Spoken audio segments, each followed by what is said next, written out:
So before we indulge into this video today, I just want to recap with you guys on the things that that we spoke about this week.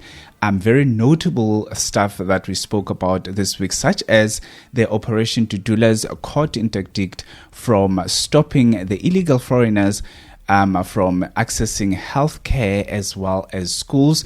And another thing is the victory that city of Johannesburg is enjoying right now after the court ruled that the Johannesburg city must enforce the bylaws and they must assist the informal traders from to re-register or register in order for them to trade legally in the city of Johannesburg. And also the city of Johannesburg is obliged to provide the necessary information, obviously, and all of those things, and the necessary designated areas for the informal traders. And also another thing that we need to talk about is the march that is happening in Durban that is headed by other parties as well as the March and March is there. Operation Dudula is there. Things are happening, especially after the actual court interdict that was interdicting Operation Dudula. But before we get into that, I would like to say Dumela Kazi, welcome back to the Cafe Libizo la KK. If you are new here, welcome, and if you are returning, thank you so much for gracing us with your presence. If you are new, well, you need to make sure you subscribe.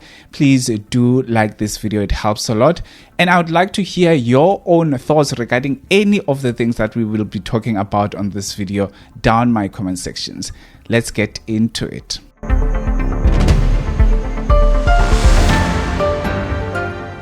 So the first thing that we need to talk about is the Operation Dudula. They did come out with a statement. I'm going to play it for you. I'm not going to read anything for you. I'm going to play the statement from the Operation Dudula's leader.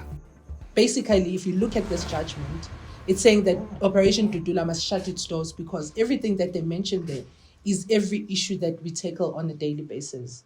So to me, that judgment, I'm not really happy about the judgment, and because when you look at it, it still gives foreigners an upper hand to still continue trading. Because if they say that one of the requirements is that you must be well documented, then definitely foreigners who are well documented in this space will go and apply. From what I know, and you can correct me if I'm wrong, from what I know is that informal trading is reserved for South Africans.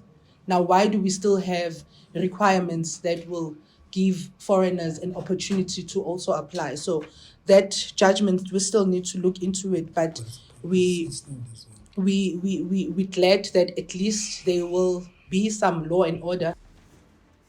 Are we going to seize the operations, particularly at the clinics, after the court judgment?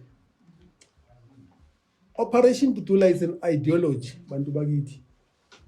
Operation Dudula is an ideology that has been implanted throughout the minds, the hearts of South African citizens. All we did was to show South Africans that there's something wrong in the country that needs to be fixed. And we led the advocacy and let the people show them the direction. You would have realized throughout social media and some mainstream media that it's not only Operation Dudula, it has now been vested with the citizens of this country. When the court judgment was out, citizens still went out on the day after the court judgment. How are you going to separate from members of Operation Dudula? We've got our own constitution that guides the organization, and our members adhere to the principles and values of the organization. We send messages to after the court judgment, a lot of our members were confused as to whether to continue and we said, let us cease all the operation. So a lot of people were so happy, especially the illegal immigrants and the enablers of the lawlessness in this country, such as the actual EFF and their goons. They were celebrating that this court interdict is existing now and Operation Tutela will stop. And I said to you, there is no one that will stop the voices of the people of this country. If we say we're going to do something, it will happen. And Operation Tutula is not new. They have been here for the longest time. So rest assured that things will still going on, and they have threatened that they will intensify their own marches regarding all these shenanigans that are happening. So they are still continuing to do whatever they were doing before. This country is not going to be held ransom by our courts, by our politicians, including that stupid president that we have. We're still waiting for the pala pala. This is what this president said, actually. People were not documented. So South Africans are justifiably concerned about the issue of undocumented migrants who come to our country. We should not, however, allow vigilante acts targeting national or foreign nationals, as these do not solve the problem and they just undermine the rule of law. Instead, we need to address this challenge by strengthening the enforcement of our laws.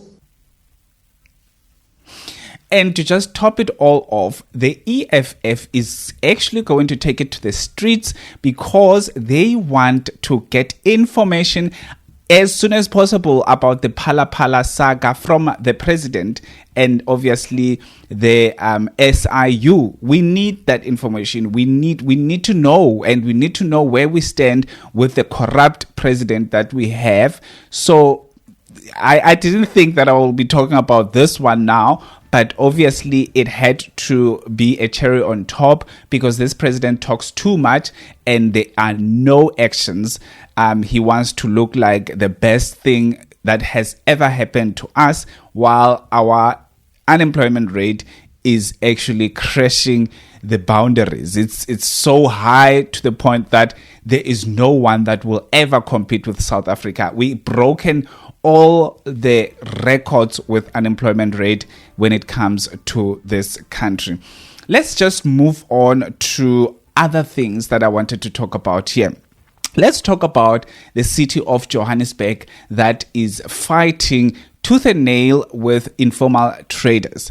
So with the informal traders, it is a bit of a difficult situation, I can tell you right now. So apparently the informal traders that were there, that were removed, were like over 500, and only 70 of them have applied, and I think they actually got accepted, and the rest ran away. They ran away. You won't believe this. They ran away, and because obviously there are no documents for them to register. And also on top of that, what just came by, apparently our own people, South Africans, are actually the enablers of these lawlessness things that are happening in this country. So the people would register their businesses in the city. Like I would register as a South African, and then after that, I would give it to my friend from Zimbabwe or Malawi or whatever to run that certain section of the informal trade or the designated area after I applied. So that means for me, I'm just sitting there, I'm just accepting peanuts of whatever money that I'm getting from the person that I applied on behalf of. So that means this person that you applied for is illegal in the country, because obviously the people who are legally in the country, they wouldn't need to do all those things. So let me just quickly show you this video. Because some of those that have obtained the permits have subletted these stalls to foreign nationals. I think you'd have seen in one of the stalls that we have visited. But over and above that, people are not responding. They are not going there where they are supposed to be verifying so that they are able to obtain this permit for them to operate on the street. So that is concerning for us. But we are also worried about the conduct of some of our South African citizens who are obtaining this. So before we get into the formalities of this whole thing, so while the city was actually doing their checks around the city, some illegal foreigners were running away. You don't know. Why is immigration?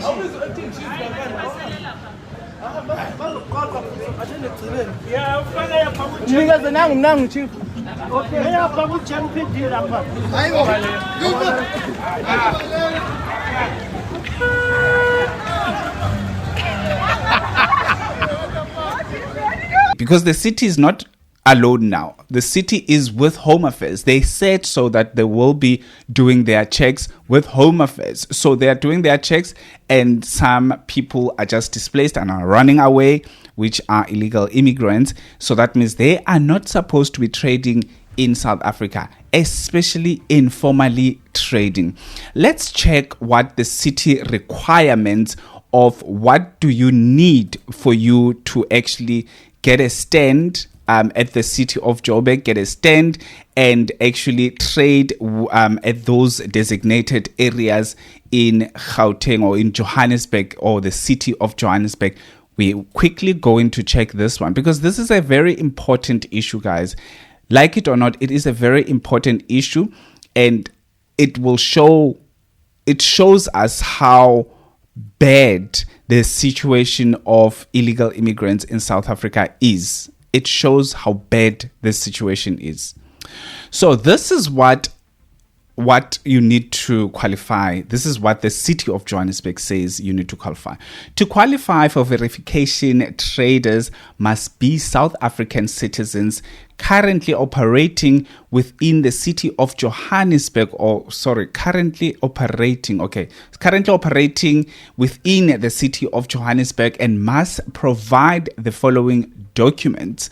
Firstly, you need to provide a certified copy of their South African ID. Secondly, proof of residence. Thirdly, details of their trading location, stall number. So you need to have those things in order for you to be registered. So another thing that is not really, another thing that is not here, obviously, it's what I'm going to tell you what exactly, because like it or not, our constitution allows foreigners to do business like illegal, informal trading in South Africa. Whether we like it or not, it is on our constitution, and these are the requirements as a foreigner.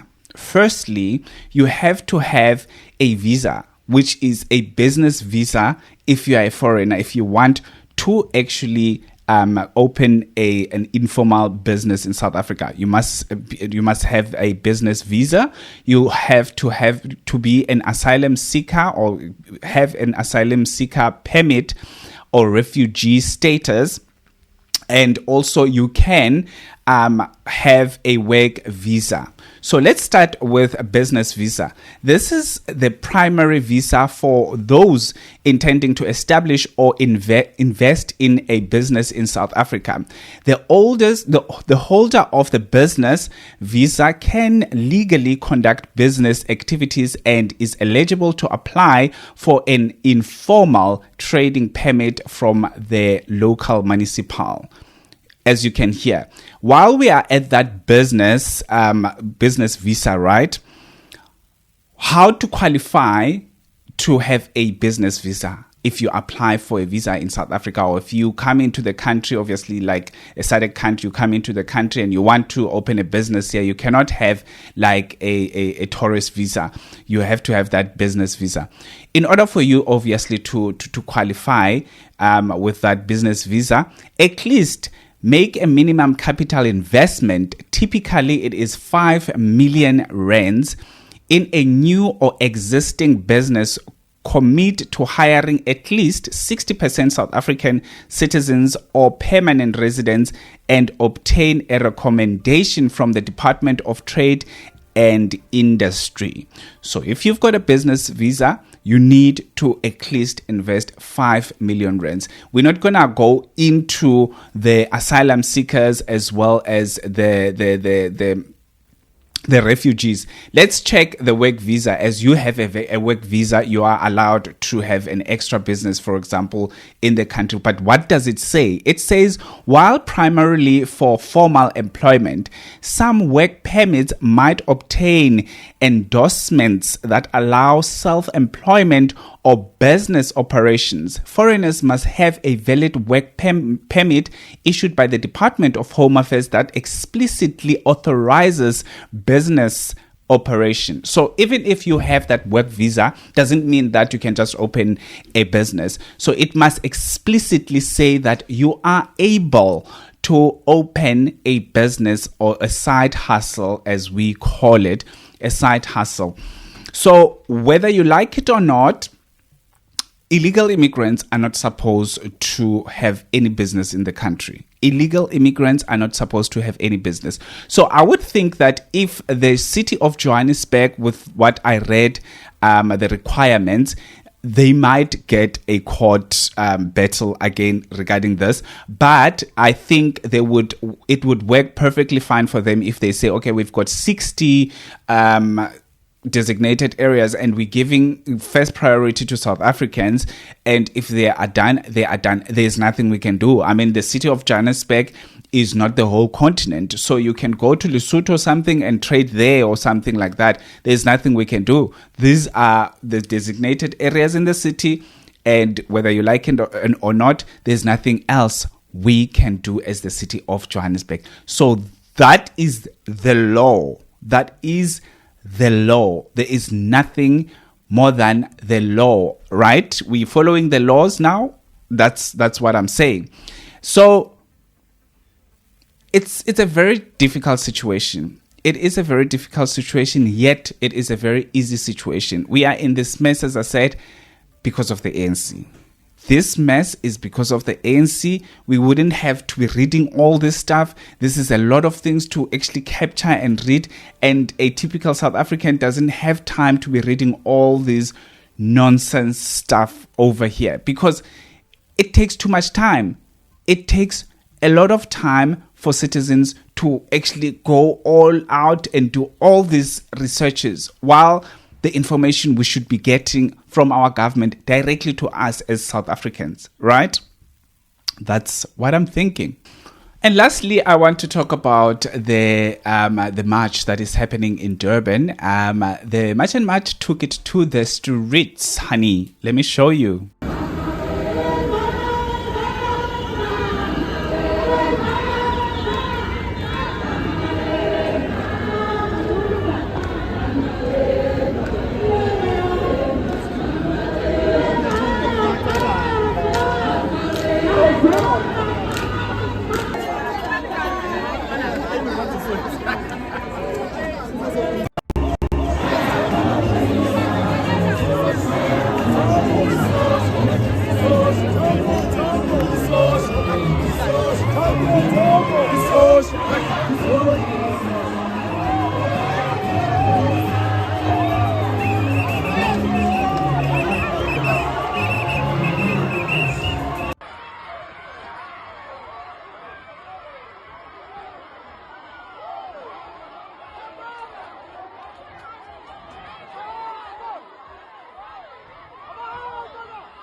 Are that there's this place called Point, and it's become a norm that this place is a place to find drugs, prostitution, kidnappings, and the police station is just here.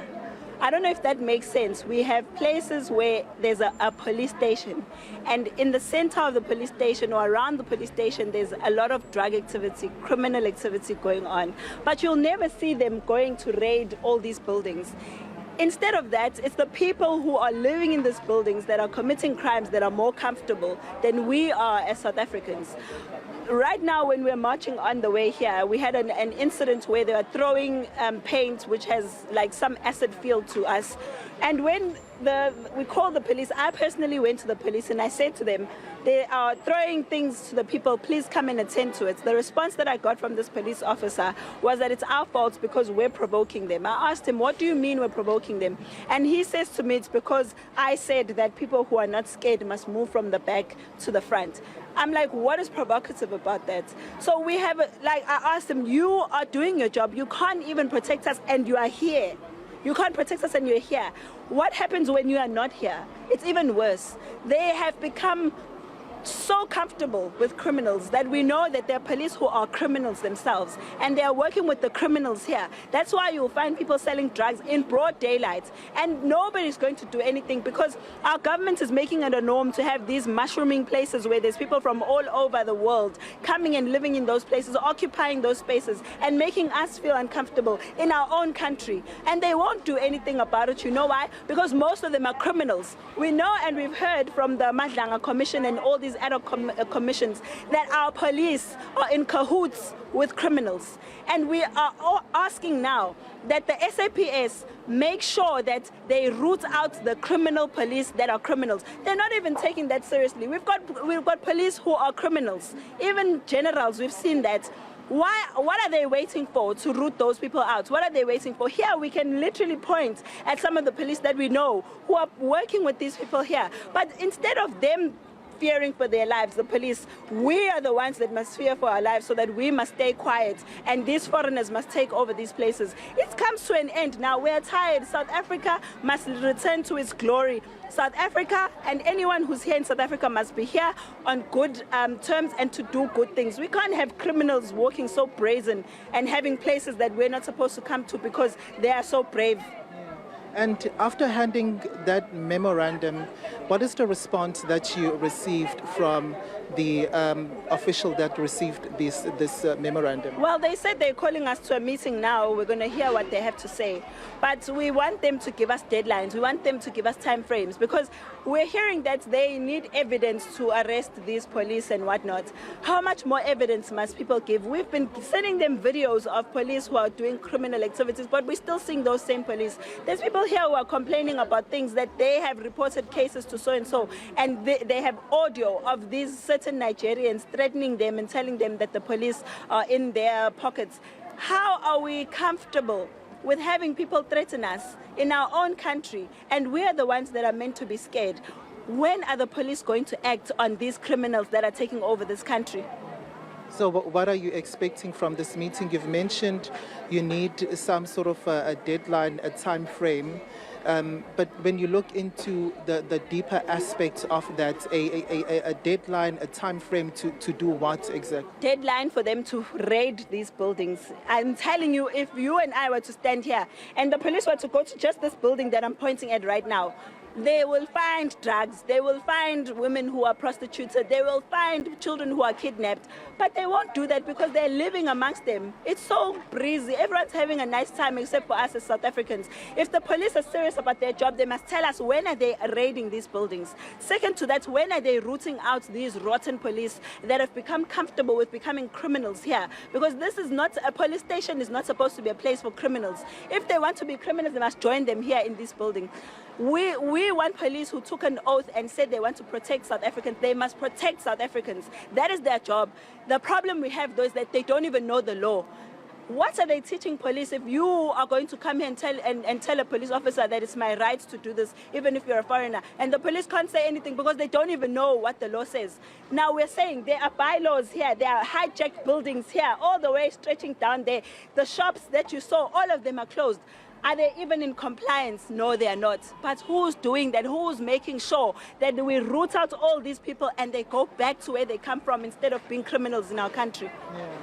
Do you feel police have the capacity to act swiftly and within the time frame that you are expecting? Of course, they don't have the capacity. They always say they don't have capacity. But when we try and help them as the community, as much and much, they tell us that we are contravening some law or we're breaking some law or they're going to get us arrested. They tell us all the time. Border management says they don't have capacity.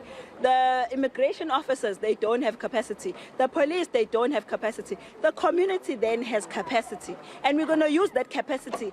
And you're going to tell us that we're being illegal and you're going to arrest us. And you must tell us where do you want to get this capacity. Because every time we try and get and address issues of illegal immigration, we are told about capacity. But when we help, it's a problem. They must decide what is it that they want for this country. Do they want the country to function or do they want to tell us about capacity that they don't have? If they don't have capacity, we will join them and help them speed up the process. All right. And the issue of hijacked buildings, it's also one of your area of concerns, right? Yes, they hijack these. There's so many problems. Like standing here, I can see like 50,000 problems. There's a school down the road. That school is known that it only has about 80% of people who are not South African. What is the point of having a school where 80% of those people are not from South Africa? Why are we educating children and not educating children of South Africa who don't have space? Some of the parents here have come to us and complained that their children have to travel all the way on the other side to get schools. Is there anything that works in this country? Nothing works. All right, so those are, of course, questions that need to be answered. Thank you so much for your time. Jacinta Ngobese Zuma speaking. To whoever said that Operation Dudula and its people, everybody who's fighting for this country, will be silenced by a court interdict, you were fooling yourself to the highest point. Because no one in South Africa, absolutely no one who wants to see this country proper will just sit around and do nothing about what is happening in this country. Absolutely no one. So whatever court interdict that comes, the people who are willing to fight tooth and nail in this country will stay fighting. Imagine if 1976 didn't happen because they were saying that the court wouldn't approve. Imagine if the ladies who fought for that dompas in the union buildings, imagine if that didn't happen. They said, okay, dompas is a law in the country and we cannot do anything. Imagine where will we be today? Imagine the people who fought tooth and nail in this country. They would have said apartheid was this country's law and sat around and did nothing about it. We would have been in some shady farms and doing hard labor and stuff like that. Every single person, even the one who has a potential to be an astronaut or something like that, every one of us would have been there, painted with the same brush. So Operation Tutela is here to stay. You better get on with it. And to the people who are enablers of illegal immigrants and illegal things that are happening in this country, as South Africans, you guys are selling this country bit by bit. You guys are selling this country, your own children, your own great-grandchildren, and whoever in your family will never be able to go anywhere. These are their own countries.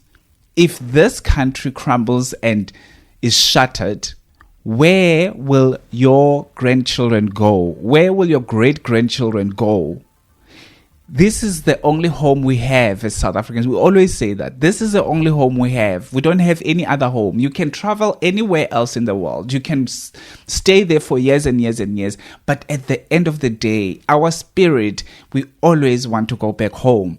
And this is the only home we have. We're not going to say we're going back home and then all of a sudden we're in Nigeria.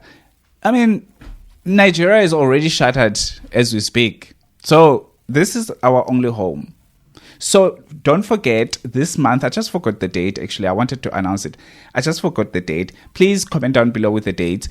This month, which is November, fortunately, there is a shutdown that is happening this month. And also on the 28th of November, which is my birthday, funny enough, the EFF is taking it to the streets as well, fighting regarding the Phala Phala situation.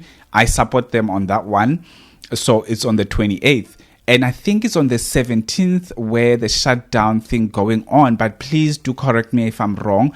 Please, if you are close to all that stuff that is going on, take part. If it happens here in Cape Town, I will definitely take part as well on the 17th. But on the 28th is my birthday. I am not getting involved in anything, but I support each and everyone that will go out and question the Phala Phala story with the EFF.